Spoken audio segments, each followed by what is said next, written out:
before Jay-Z ever said a word publicly, things were already happening behind the scenes. Phone calls, legal pressure, quiet moves that reportedly caught 50 Cent's camp completely off guard.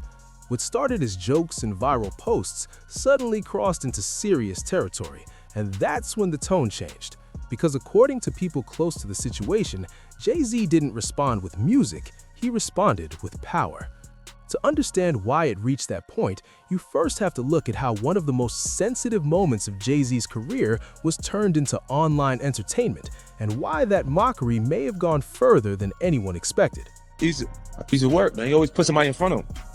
When Jada came for him, he put Beanie in front of him. When Cam came for him, he put True Life in front of him. And he just didn't compete. After 50 Cent repeatedly took public shots at Jay-Z, Jay eventually responded, not with music or interviews, but through reported phone calls, legal warnings, and private pressure. According to people close to the situation, one of those responses was serious enough that it caught 50 Cent's camp off guard and pushed their long-running tension into new territory. To understand how things reached that point, we have to look at what started the mockery in the first place. To understand why Jay-Z reacted the way he reportedly did, it's important to understand what 50 Cent did first. And what 50 Cent did was turn one of the most sensitive moments in Jay-Z's public life into viral content. In December 2024, a civil lawsuit was refiled that included Jay-Z's name in connection with a highly serious allegation involving a minor at an after-party following the 2000 MTV Video Music Awards. Jay-Z immediately denied the claim. He released a statement describing the accusation as extortion and stated his intent to challenge both the claim and the attorney involved. Through his lawyer, Alex Spiro, he filed legal motions addressing the matter directly. Around the same time, Jay-Z appeared publicly with Beyoncé and their children at the Mufasa the Lion King premiere, a move many interpreted as an effort to project stability while the legal situation unfolded. 50 Cent watched all of this happen in real time, and he responded in a way that longtime observers of his career found familiar. On December 10, 2024, he posted an AI-generated video to Instagram that depicted a fictional scenario involving Jay-Z being arrested at a formal event. The caption jokingly suggested hesitation about posting it. The video was briefly taken down, but by then it had already spread widely. The clip circulated rapidly across X, Reddit, YouTube commentary channels, and entertainment media, ranging from mainstream outlets to tabloid-style coverage. Its timing amplified attention on Jay-Z at a moment when the allegations were still unresolved and dominating conversation within hip-hop spaces. But the social media posts didn't stop there. 50 Cent also commented on Jay-Z's appearance at the Mufasa premiere, questioning the optics of attending a high-profile family event while facing serious public scrutiny. Then he shifted focus to the Super Bowl. Because Jay-Z's company, Roc Nation, holds a partnership connected to the NFL halftime show, 50 Cent publicly questioned whether the event would proceed as planned, writing, "Are we still having the Super Bowl?" The post was widely interpreted as a reference to the halftime performer that year, Kendrick Lamar. That comment served two purposes. First, it reminded audiences that Jay-Z's influence extends far beyond music into major corporate partnerships. Second, it encouraged speculation about whether ongoing controversy could carry broader business implications. Historically, the NFL has acted quickly to distance itself from controversy, and 50 Cent's comment effectively invited the public to consider whether that pattern might apply here as well. Each post was crafted to maximize attention. None of them directly accused Jay-Z of wrongdoing. Instead, they reframed the allegations as punchlines, ensuring the topic stayed visible long after legal filings might otherwise have faded from public discussion. In December 2024, 50 Cent addressed the situation further during an appearance on Big Boy TV. He discussed the lawsuit, Jay-Z's public response, and his own interpretation of the moment. He stopped short of making claims, but he also didn't fully step back. He used language he has relied on for years when discussing Jay-Z. Careful, indirect, but pointed. All right, so it gets to, but Jay definitely not that. That's definitely not. It's just being competitive. You know what I mean? So I look at it, I go, whoa, so I always go into what would I do in a situation like this? Like when that type of thing happens. Like, and I'm going, I don't know. I hope things are all right for him internally. Speaking on. He then shifted to a more personal observation, referencing Jay-Z's daughter, who was close in age to the individual mentioned in the lawsuit. He commented on the tone of Jay-Z's statement, suggesting that parts of it felt more emotional than legally scripted. At the crib. Because in the statement they mentioned his daughter, Jay? His daughter would, being old enough to, because she about 13. Right. So it's the same age as his kids. 50 Cent described the statement as unusually combative, noting that such language typically doesn't come from legal or public relations teams. In his view, the tone suggested Jay-Z himself had stepped beyond prepared messaging. Whether intended as analysis or subtle provocation, the observation resonated with audiences because the statement did stand out for its intensity. At the same time, 50 Cent briefly acknowledged the human side of the situation, expressing hope that things were being handled privately within Jay-Z's family. His mention of Jay-Z's children appeared less like an attack and more like a reminder that the controversy extended beyond branding and business. Still, the overall impact was significant. The AI video reached millions who may never have read about the lawsuit itself.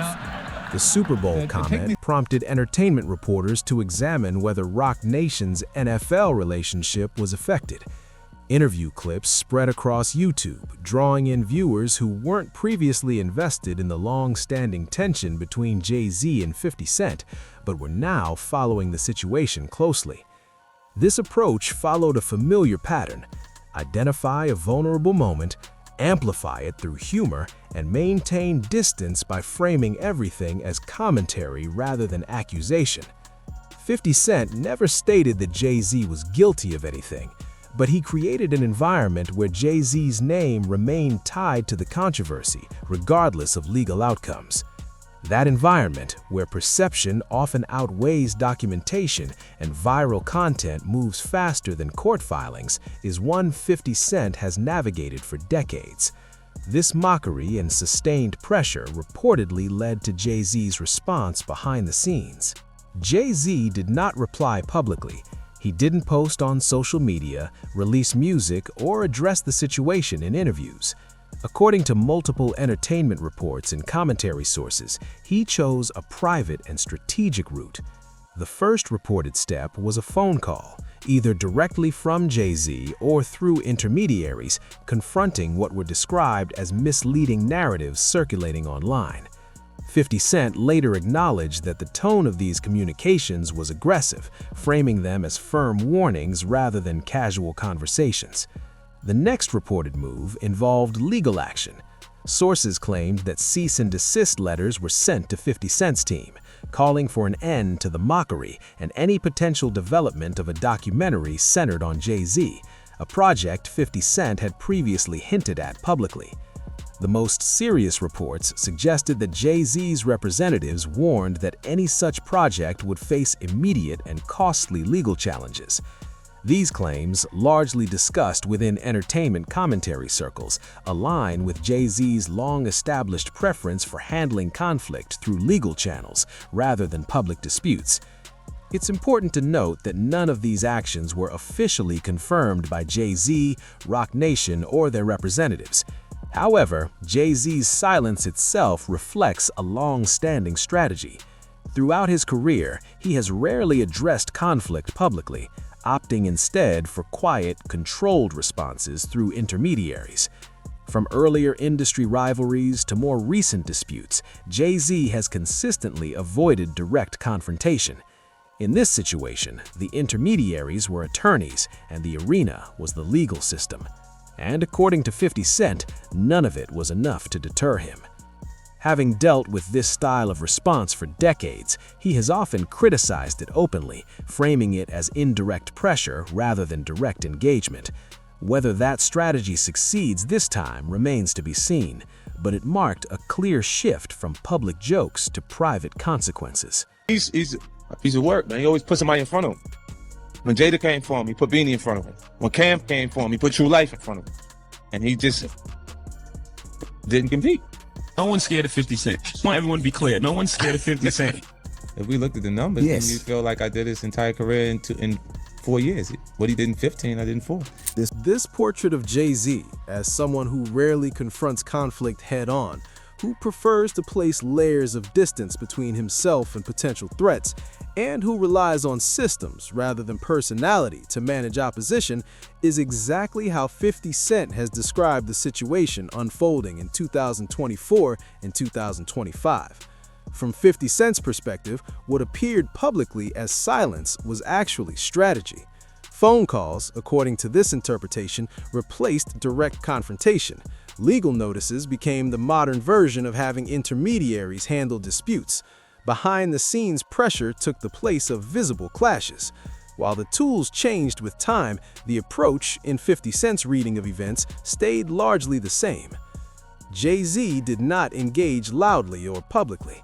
Instead, he moved quietly, operating through channels that most observers would never see, and in ways that would never directly attach his name to controversy. These are resources and systems that only a small number of figures in hip-hop have access to, and they allow influence to be applied without spectacle. The tension between Jay-Z and 50 Cent did not emerge overnight. The December 2024 clash marked the latest moment in a rivalry that stretches back to the late 1990s, when both artists occupied very different positions in New York hip-hop but were moving toward an inevitable collision. The dynamic began in April 1999 when Curtis 50 Cent Jackson released How to Rob, a provocative track that humorously referenced robbing well-known rappers, including Jay-Z, who was already an established star. The song generated immediate attention.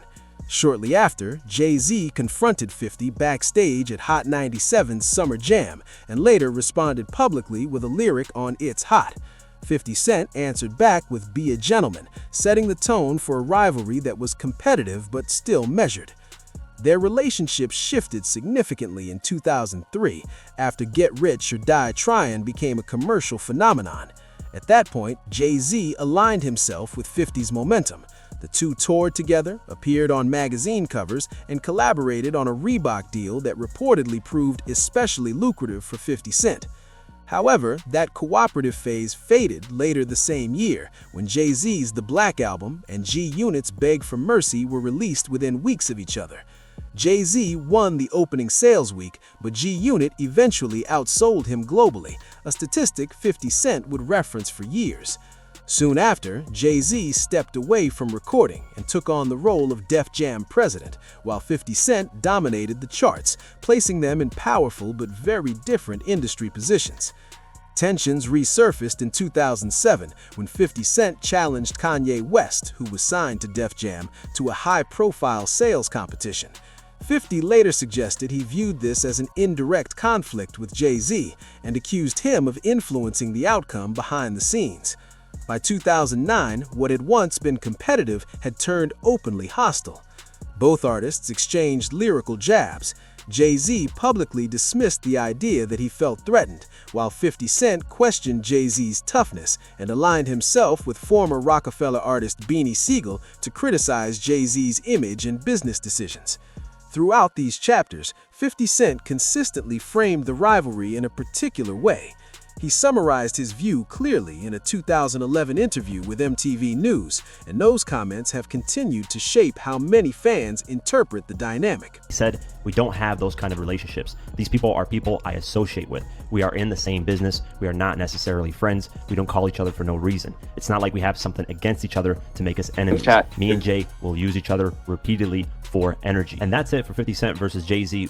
That competitive energy, sharp, calculated, and designed to generate attention without causing irreversible damage, defined the rivalry for more than 2 decades. While 50 Cent often conducted the conflict publicly through interviews, social media, and direct commentary, Jay-Z typically responded in a more restrained manner.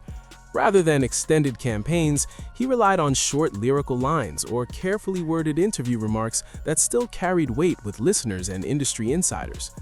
One of the earliest examples dates back to 1999, when Jay-Z responded to How to Rob with a dismissive line on It's Hot.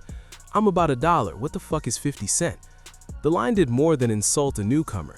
it established Jay-Z's posture, framing 50 as competition not worth prolonged attention. That tone of minimization would recur over the years. A decade later, during the height of 50 Cent's commercial success, Jay-Z included another pointed line on A Star Is Born, rapping that 50 came through like hurricanes do.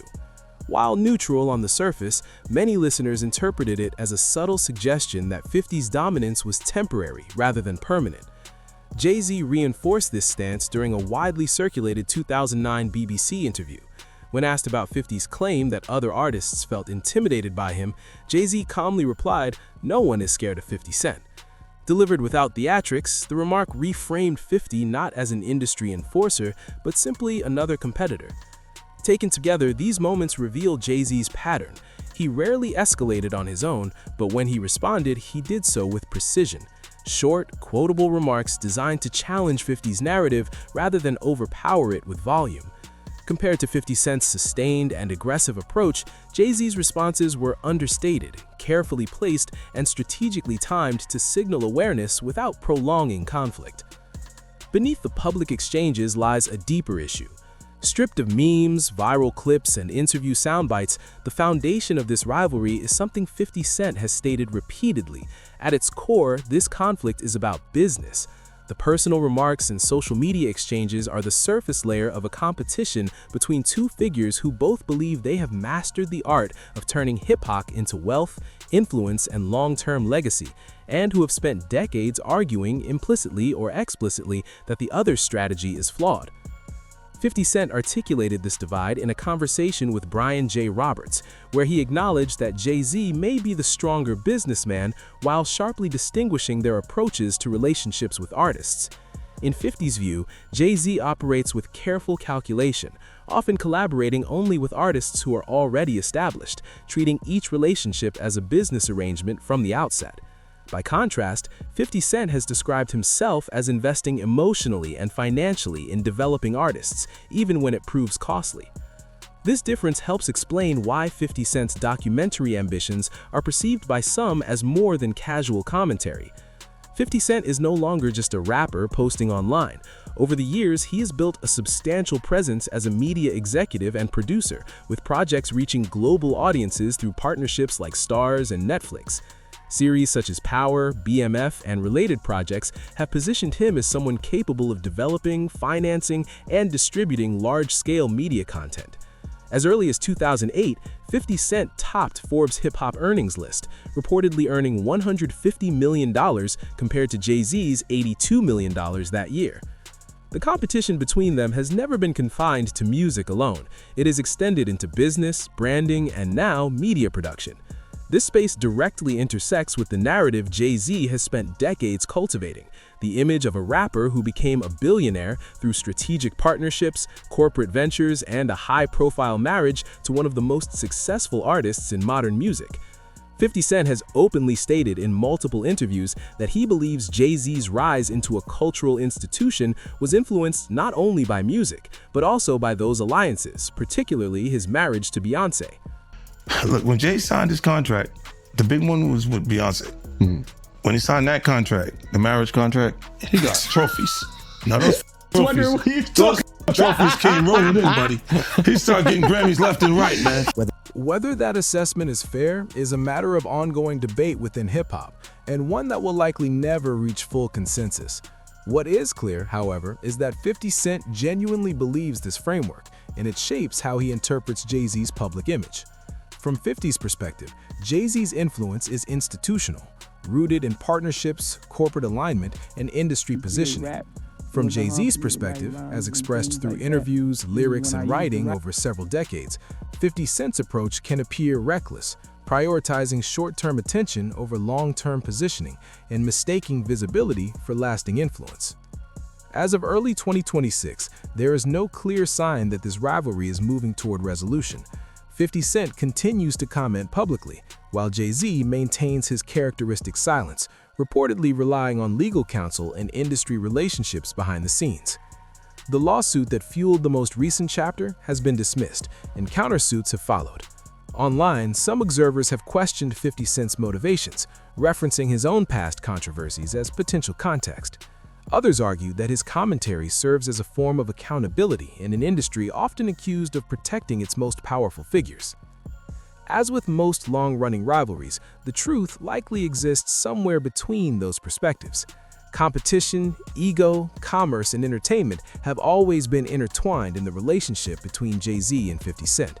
Years ago, 50 Cent summarized it best: "They are not friends, and they are not enemies. They draw energy from each other, and that dynamic has endured for more than 2 decades. What happens next remains uncertain. 50 Cent has the infrastructure to produce more media. Jay-Z has the legal and institutional resources to respond. Neither appears inclined to step back, and neither has a clear incentive to do so. The rivalry continues, not because either man needs it, but because it has become part of how both operate within hip-hop culture." That wraps up this video. For more stories like this, check out the cards on your screen.